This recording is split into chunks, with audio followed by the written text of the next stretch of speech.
Comenzó la COP25 en Madrid.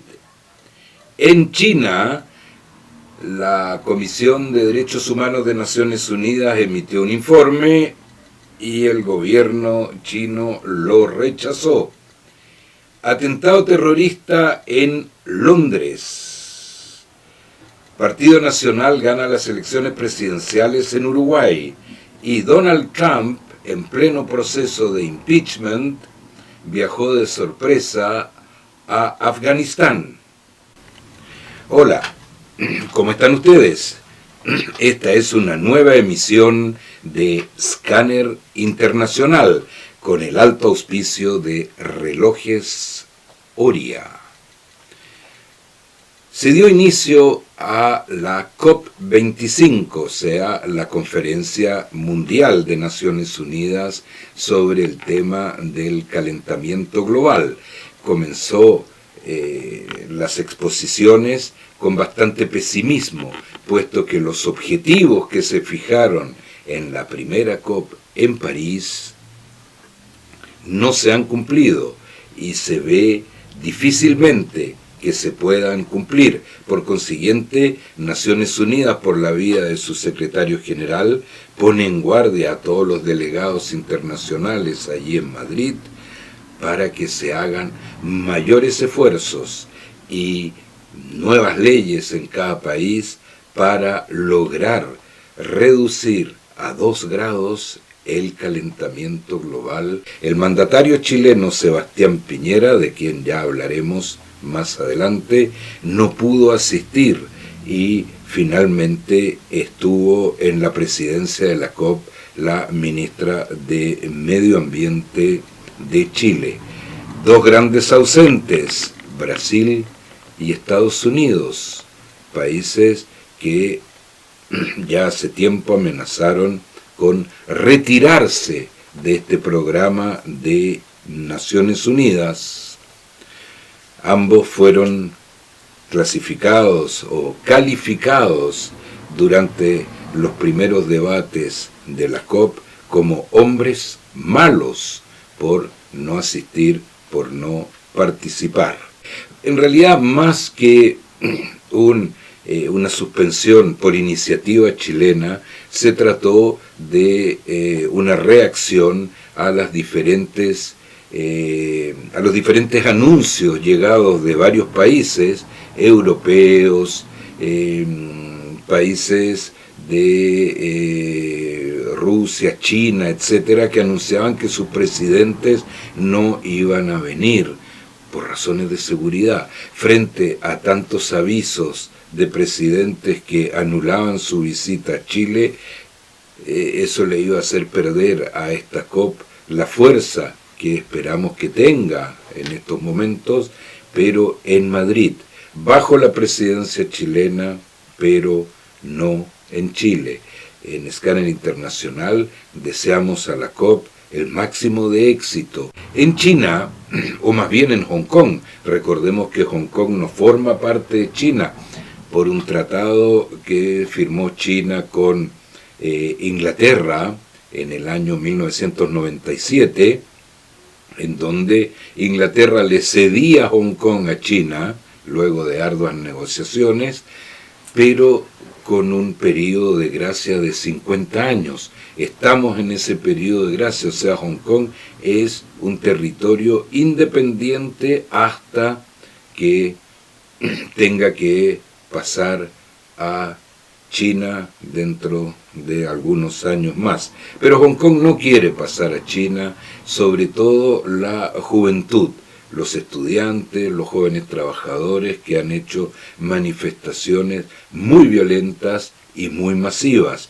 y la policía de Hong Kong ha respondido con mayor violencia. Esto hizo que el Alto Comisionado de Naciones Unidas por los Derechos Humanos emitiera un comunicado, así como también lo emitió con Chile, con el caso de Venezuela y Nicaragua y algunos otros, emitió un comunicado en donde condena al gobierno de Hong Kong por las violaciones a los derechos humanos en la represión de los manifestantes. En este caso se llegó incluso a la amenaza de que la policía utilizara armas letales para desalojar la universidad en Hong Kong que había sido tomada. Al respecto, el gobierno chino respondió que todo esto está urdido del extranjero para desestabilizar a Hong Kong, una de las potencias financieras del mundo, y este argumento de planes urdidos del extranjero, la verdad es que todos los países en donde hay graves problemas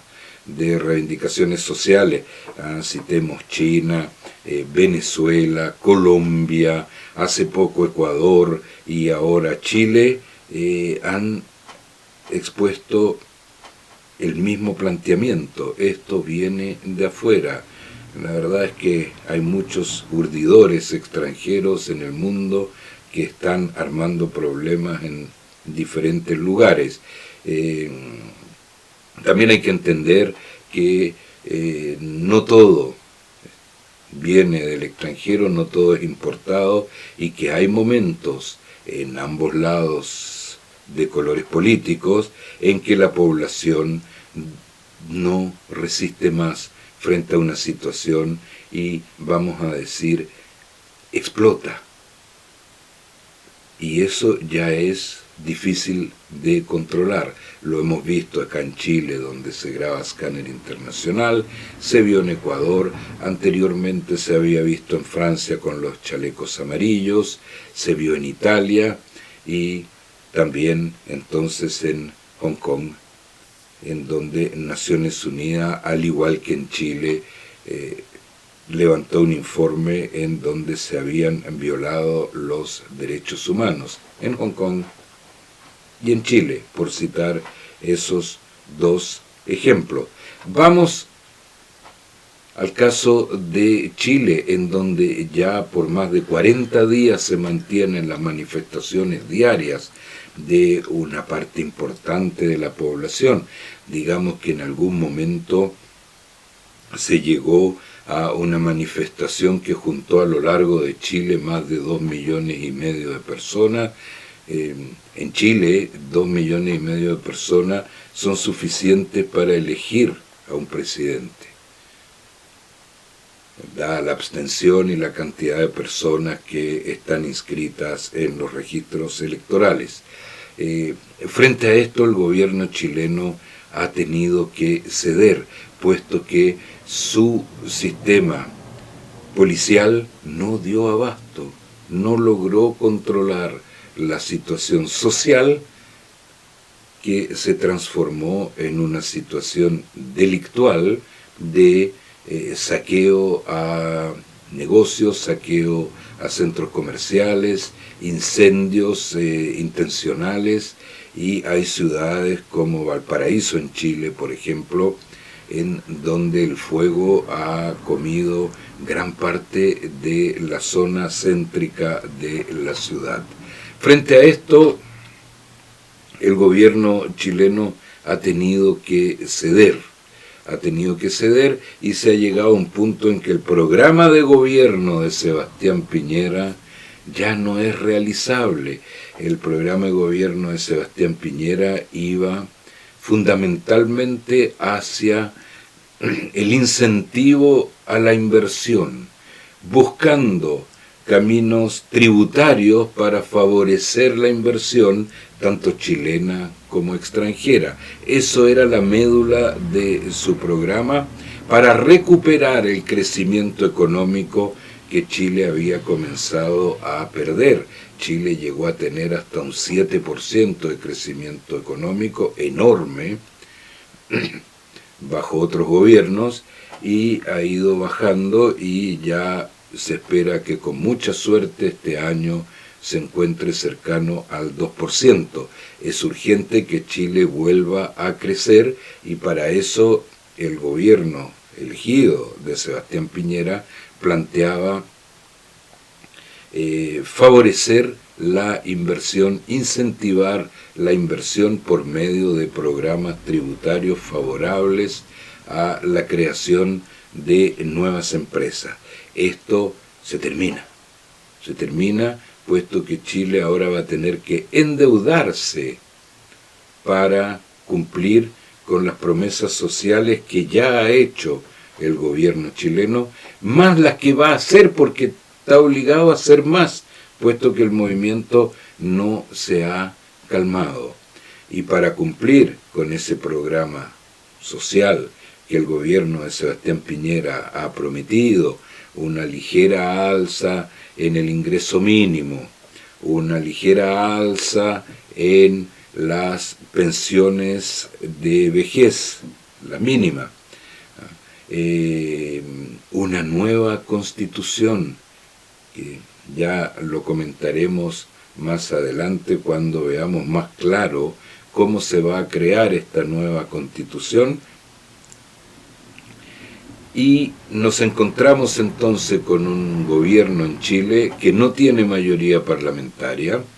Hay países en el mundo, no es el caso de Chile, en que cuando un gobierno no tiene mayoría parlamentaria tiene que renunciar. Por ejemplo, en Inglaterra.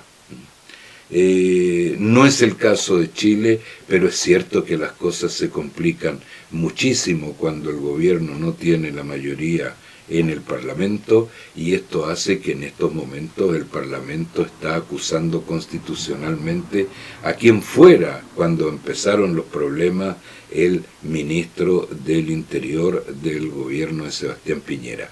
¿Seguirá Piñera gobernando Chile?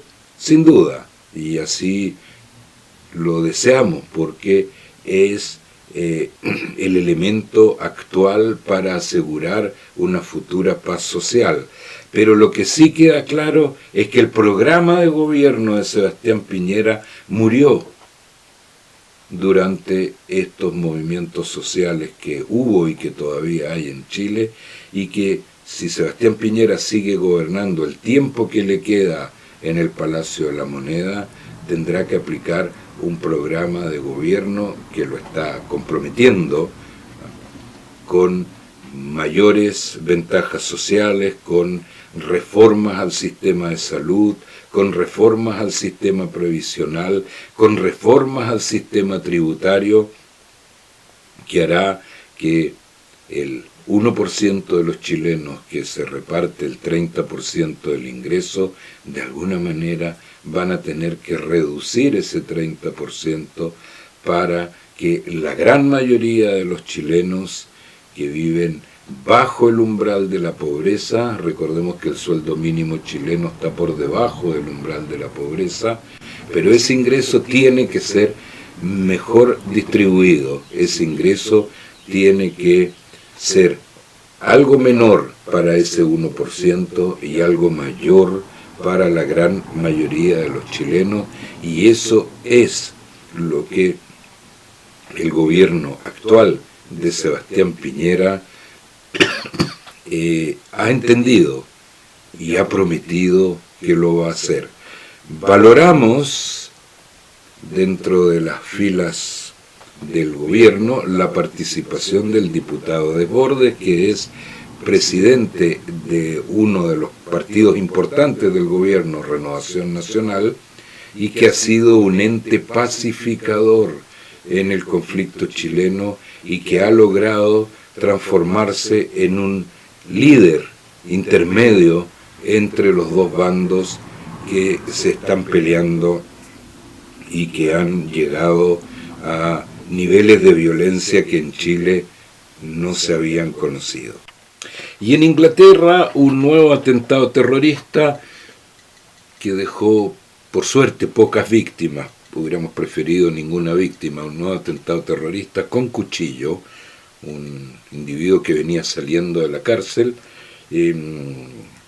acuchilló a cuantas personas pudo cerca del puente de Londres, hasta que la policía logró darlo de baja disparando, y el Estado Islámico o ISIS reivindicó finalmente el hecho, pero nos parece aquí en Scanner Internacional de manera clara, porque ISIS es un movimiento que ha sido seriamente desarticulado en los últimos tiempos, tanto en Siria como en la parte kurda, al sur de Turquía, y en la región de los conflictos de la guerra civil de Siria, ISIS ha sido prácticamente desarticulado. Pensamos más bien, y lo hemos pensado mucho y lo seguimos pensando, que se trata de lobos solitarios, de personajes desequilibrados, por supuesto, fanáticos de alguna religión, como los hay en todas las religiones, que cometen estos actos y luego lo que va quedando de la dirigencia de ISIS, que estarán escondidos en algún lugar, entonces lo reivindican. Pero no pensamos en un movimiento del Estado Islámico articulado que ordene y organice, financie y prepare atentados, sobre todo que este atentado es de pequeña magnitud, aunque por supuesto deploramos las víctimas fatales que hubo, pero la magnitud del atentado es pequeña. Pensamos en la teoría de lobos solitarios con una reivindicación después de lo que va quedando de la dirigencia de Estado Islámico o ISIS. Inglaterra, por su parte, se prepara para elecciones parlamentarias, en donde el jefe de Estado o primer ministro Johnson pone su cargo a disposición, como lo decíamos recién. O sea, en Inglaterra el jefe de Estado que no tiene la mayoría parlamentaria tiene que retirarse. Hay elecciones parlamentarias. Si Johnson o el partido conservador de Johnson pierde estas elecciones, tiene que retirarse. Su cargo está a disposición del Congreso. Si las gana, sigue, y si las gana, sin duda, el Brexit duro, que es la posición de Johnson, también se va a imponer. Si las pierde, debe irse, y ¿quién va a tomar el lugar? Probablemente un laborista que de alguna manera va a ir apagando esta tendencia de Brexit, que ganó un plebiscito sobre todo a causa de la abstención de los anti-Brexit, que no fueron a votar, pensaron que iban a ganar por generación espontánea. Entonces se juega en Inglaterra en las próximas elecciones parlamentarias el Brexit. Por el momento la Unión Europea dio un nuevo plazo a Inglaterra para negociar la salida. No olvidemos que salir de la Unión Europea significa muchísimos miles de millones de libras, entre lo que hay que pagar de multa para retirarse y todo el aparato económico que hay que cambiar. Sin embargo, por el momento el Partido Conservador es dado por las encuestas como ganador. Ya estaremos comentando más adelante. Y para ir terminando, en Uruguay, Luis Lacalle, candidato del Partido Nacional de centro derecha, ganó las elecciones contra el Frente Amplio, que llevaba muchos años en el poder, primero con Mujica y luego con Tabaré Vázquez. Hay que señalar que Tabaré Vázquez perdió mucho apoyo, lo que no fue el caso de Mujica. Perdió mucho apoyo y perdió un plebiscito hace algunos meses en Uruguay. Luis Lacalle, estaremos comentando más adelante su gobierno de este país, que es uno, por no decir, el más estable en América del Sur, y el que, después de las grandes dictaduras que hubo en los años 70 y 80, ha resultado ser el país más tranquilo y más próspero del subcontinente. Y finalmente, Trump, en pleno impeachment, hace una visita sorpresa a Afganistán en la noche misma de Thanksgiving, fiesta norteamericana, muy muy importante. Recordemos que esto es un momento histórico, puesto que desde que Thanksgiving se celebra desde la independencia de Estados Unidos, es una fiesta muy, muy antigua, de expresión de gracias, porque los ingleses que llegaron en el Mayflower a conquistar Estados Unidos fueron en algún momento en pleno invierno socorridos por indígenas del noreste de Estados Unidos, y es la expresión de gracias, y se come pavo, que es el animal que comían los indígenas en Estados Unidos. Y por primera vez, puesto que los presidentes de Estados Unidos siempre celebraron Thanksgiving en la Casa Blanca con una comida familiar, por primera vez el presidente se ausenta de manera sorpresiva a Afganistán, país en donde Donald Trump ya había dicho que iba a retirar a sus tropas. Viaje a Afganistán, cambio de opinión, ya no los va a retirar y vamos a quedarnos aquí y vamos a triunfar en una guerra que Estados Unidos lleva ya casi 20 años y que no ha podido ganar y no ha podido imponer contra los talibanes su punto de vista, que es, según Estados Unidos, el de democratizar la sociedad en el país que tiene la mayor producción de opio en el mundo y que vive del opio, de la exportación del opio. Seguiremos con estos temas la próxima semana, porque ya es hora de despedirnos. Que estén ustedes muy bien.